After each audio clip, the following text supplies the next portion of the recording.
Hello fellow intelligent investors, my name is René Zellman, and in this video I would like to discuss whether gold is a good investment, and in particular whether it is a good investment in 2020 or 2021. So here's what I want to do in this video. First, I will mention why it's important to invest your hard-earned money in the first place. Secondly, I will outline some of the core characteristics of gold as an asset that you should be familiar with. Because if you have watched some of my previous videos, you will know that I'm a big proponent of only investing in what you understand. In fact, I believe that it is a common rookie mistake to act upon the advice of others or questionable sources. Warren Buffett once famously said that risk only comes from not knowing what you are doing. So, of course, you need to do your due diligence if you want to invest in gold, and you need to truly understand this asset class. And lastly, in the third step, I will take a look at the historical rates of return of gold and discuss whether gold has been a good investment in the past. And I will compare the historical returns of gold to the returns of stocks. So without further ado, let's get started. Have you ever wondered how you can make your hard-earned money work for you? Have you ever dreamed of building generational wealth and leaving a legacy? My name is René Zellman, and I'll teach you how you can manage and invest your money with confidence, a long-term vision, and without losing your mind. Join me on my journey of intelligent investing and learn how smart people can compound their money effectively and accumulate wealth. Now, before we get started, let me please know in the comments down below whether you have invested in gold in the past. Do you think gold is a good investment? Let me know why or why not. Alright, I think the question of whether one should invest in gold is particularly relevant right now. At least I hear more and more people in my social circle discussing the idea of investing in gold.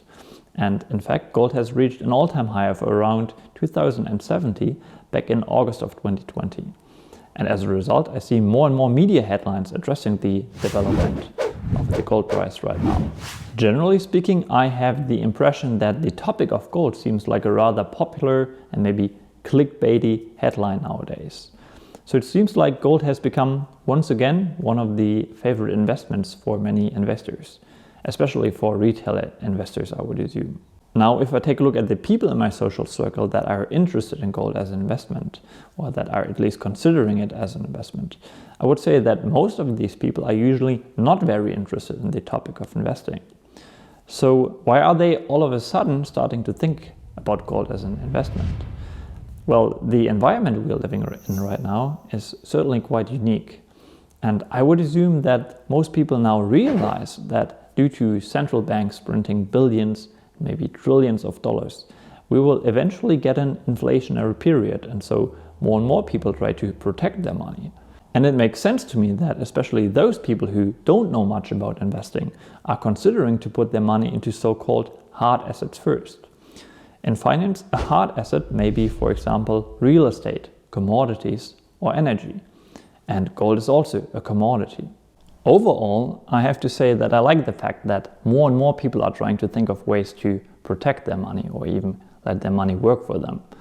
In my view, way too many people actually don't realize that what the majority perceives to be the least risky investment, so that's cash, is actually by far the worst investment over a longer period of time. What many folks don't know is that when they put their hard-earned money into a savings account, they are basically setting their money on fire. At least if they keep their money in a bank account for many years or even decades. And why is that? That's because of the concept of time value of money. According to this concept, the value of a dollar decreases over time. So money you have now is worth more than the identical sum in the future. And the main reason why that's the case is inflation.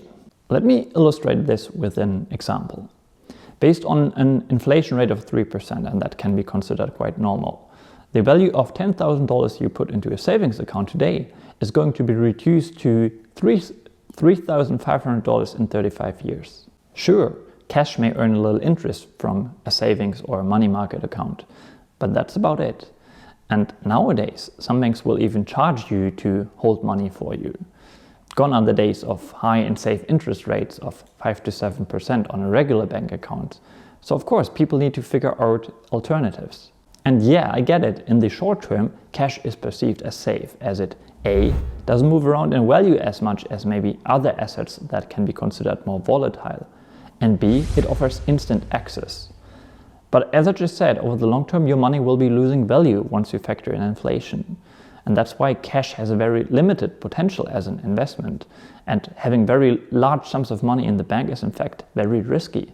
And again, due to a wave of global money printing and also the ultra low interest rate environment we are living in right now, it seems like more and more people have finally realized that you can't just let your money sit in a bank account. It appears as if more and more people now understand that they need a way to put their money to work for them. And that's something positive. I would say welcome to the world of investing. But let's consider whether gold specifically is the right asset to invest in. So maybe first of all, what is gold? Well, first and foremost, gold is a commodity. So let's discuss commodities more generally for a second. Commodities are raw materials, basic resources or agricultural or mining products.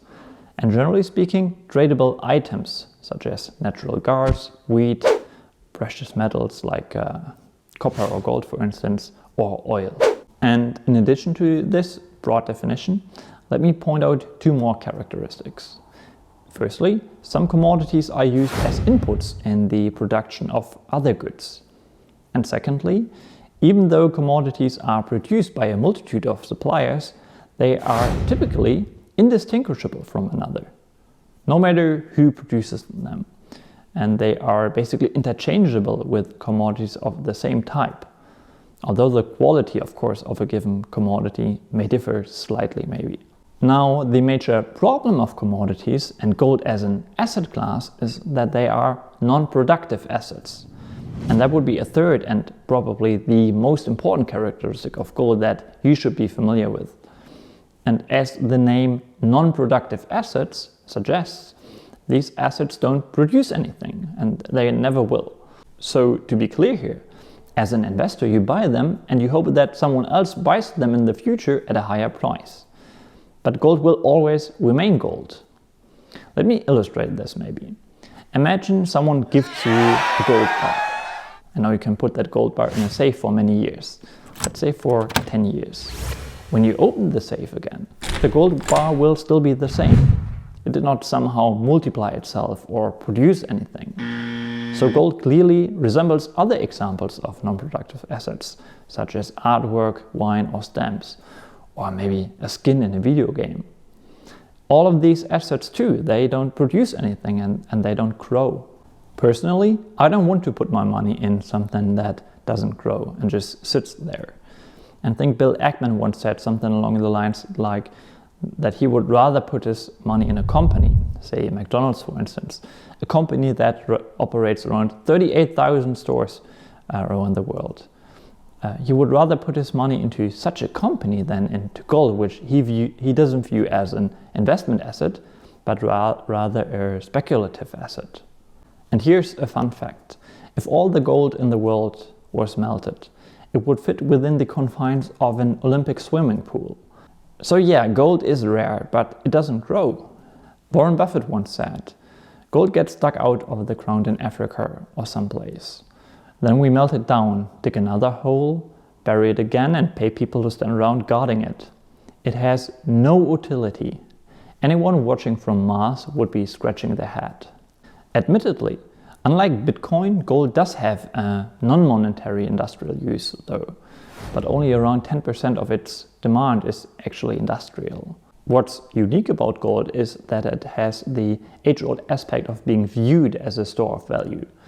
That's why it may be considered a reliable tool for capital preservation, an inflation-proof store of value. And I actually think that's a fair point. Unlike Bitcoin, gold has very little speculative appeal for most. It is primarily viewed as a store of value, but that's about it. So as a result, over a long enough time frame, commodities and gold do nothing more than tracking inflation. And in addition, you'd have to factor in the costs of warehousing and so on and so forth, which would lead to even lower returns. Seth Klarman, he's a superstar investor that has achieved a compounded annual return of 20%.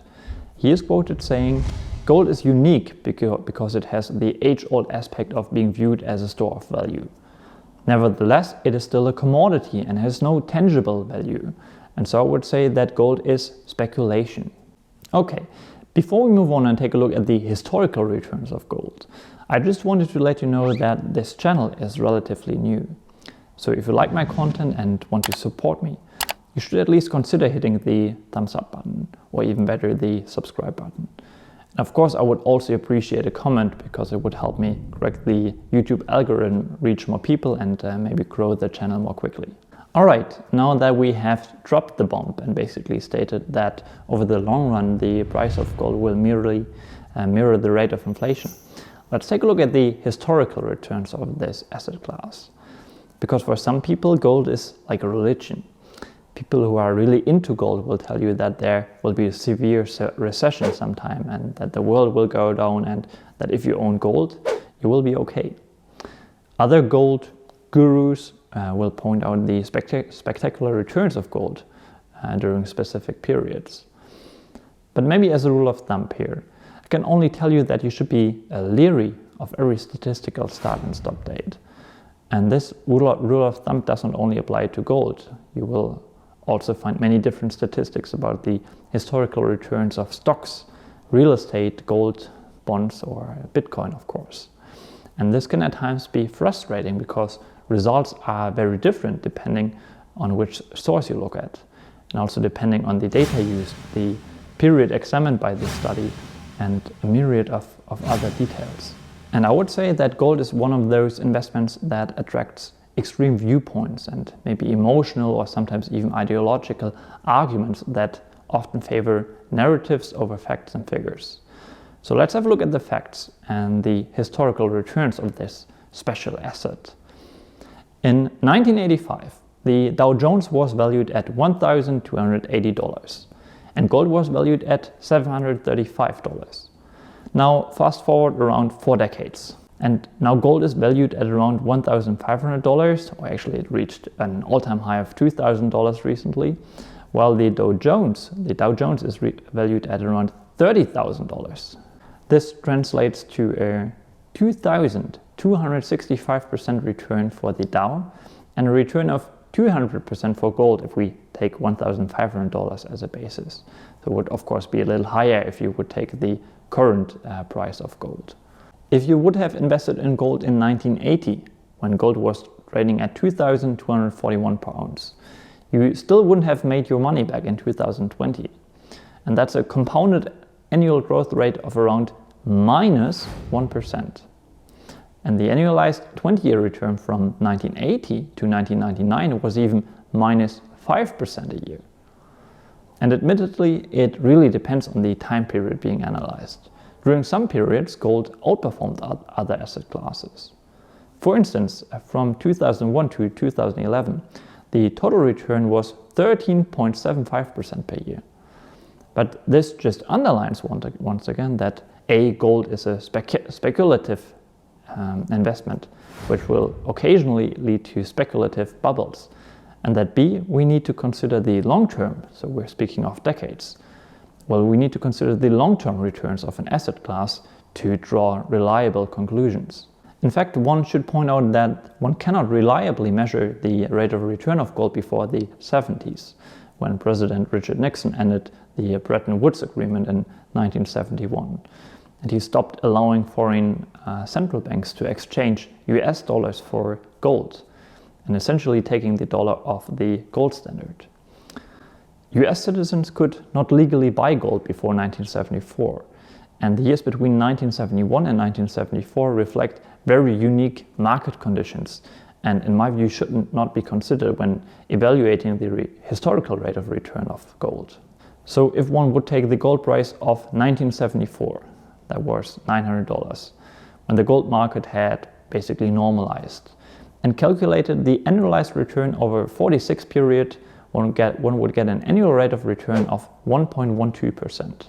For comparison, the long-term expected return of a broad index of US stocks, say the S&P 500 for instance, is 9.8% annually.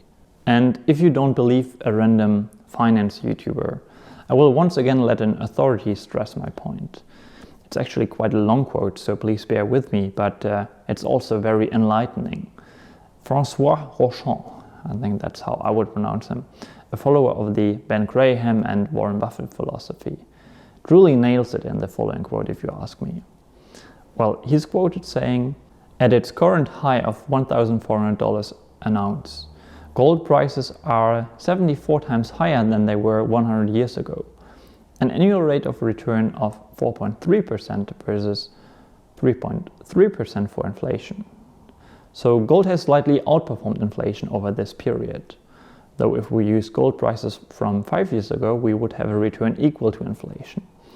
It is worth noting that stocks have returned 1,300,000% over the same 100 years, approximately 200 times better than the performance of gold. An unequivocal truth stems from taking an historical perspective. In the long term, gold has not been a better investment than stocks and barely outperformed treasuries. Once inflation is taken into consideration, the source of wealth creation has been stocks. There is a certain logic to all of this. The activity of lending money to governments does not create wealth. Owning a few kilograms of yellow metal in a safe doesn't either. Businesses create products that meet the needs of customers, new technological tools that improve our lives, new medicines that allow us to live longer, and services that help us better manage our activities. And we must admit that the capacity of businesses to develop new ways of entertaining us seems without limit. To own an economic participation in these businesses is an authentic source of wealth creation, and the long-term performance numbers adequately illustrate this. But this doesn't prevent people from speculating on gold these days. The most often invoked reason behind the rise of gold prices is the loss of confidence in our capitalist system. No one knows the future, regardless of what they say. But historically, betting against the progress of humanity and the improvement of our standard of living has always been a losing proposition. Okay, all these numbers stress what I said previously. Gold is a non-productive asset, and as such it cannot sustain growth rates that exceed inflation. And as gold is not producing any cash flows, it's also impossible to calculate the intrinsic value of gold. It's impossible to say whether gold is overvalued right now or not. And this of course makes investing in gold extremely speculative. Here's a quote from Colm O'Shea. "The thing about gold is that if you told me gold has a price of $100, that's fine. If you told me it's $10,000, that's fine as well. It can be any price. Gold is worth exactly what people think it is worth." As I have pointed out in previous videos, I don't think that one should measure risk with volatility. But I still want to point out that in contrast to popular belief, gold is more volatile than stocks, and 10-year price movements can actually be negative. For example, gold experienced a maximum drawdown of 83% between 1980 and 2001. That's a 20-year period. Lastly, I would like to point out that some gold gurus will argue that they will put gold in their portfolio because it balances the situation when stocks fall. Firstly, there is absolutely no correlation, either positive or negative, between gold prices and stock prices. Secondly, we are long-term investors, and we couldn't care less about short-term volatility. So the only thing having gold in your portfolio accomplishes is that it lowers your expected long-term annual return, and it lowers it quite significantly. So what's the bottom line here? Gold is trading close to its all-time high, and returns in the recent past have been quite good actually. All this can make you think of gold as an investment, and the fact that returns have been very good in the recent past often attracts especially the uneducated investors. Retail investors who have no clue what they are doing are actually prone to buy high and sell low. And Warren Buffett describes this phenomenon in the following quote: "If your neighbor owns some gold, and you think you're smarter than he is, and you didn't own any, and your wife says to you, you know, how come that jerk next door is making money? You know, and you're just sitting here.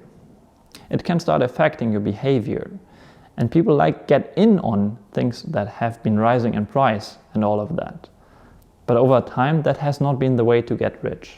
So my advice here is to simply ignore past price movements and focus on the core characteristics of an asset and its intrinsic value instead. And with that being said, may your finances and investments prosper. Good luck and see you in the next video.